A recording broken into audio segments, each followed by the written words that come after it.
after the impeachment motion against Governor Anne Waiguru sailed through the county assembly. Kitui MCAs have followed suit with over 40 MCAs signing a motion to remove Governor Charity Ngilu from office.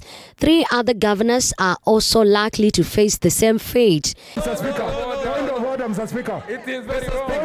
Mr. Speaker. Kitui MCAs plan to debate and pass a motion of impeachment against Governor Ngilu for alleged underperformance, failure to initiate tangible development, and breach of constitution.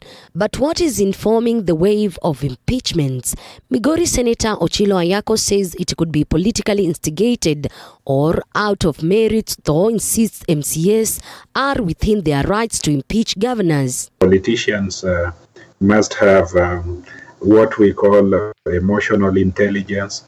Politicians must be on top of their PR. Politicians must be able to run with the hare and hunt with the hound. In other words, you must be multi-talented to be able to bring diversity together and speak with, to, and on behalf of diversity. So if all of them have signed against her, there is something that is amiss. Further, Oyako says despite of the political impeachment wave, the Senate will act accordance to the law. It is important for Senate to look at the allegations, to look at the procedure, and to look at the threshold. There is an element of threshold.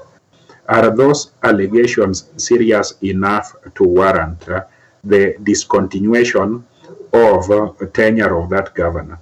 That is what Senate must consider. Senate must also consider, was the procedure fair? Were the charges or the allegations against that governor based on evidence, based on verifiable facts?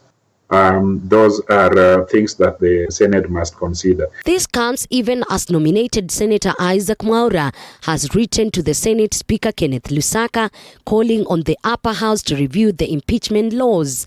Elizabeth Mutiku, TV47 Nairobi.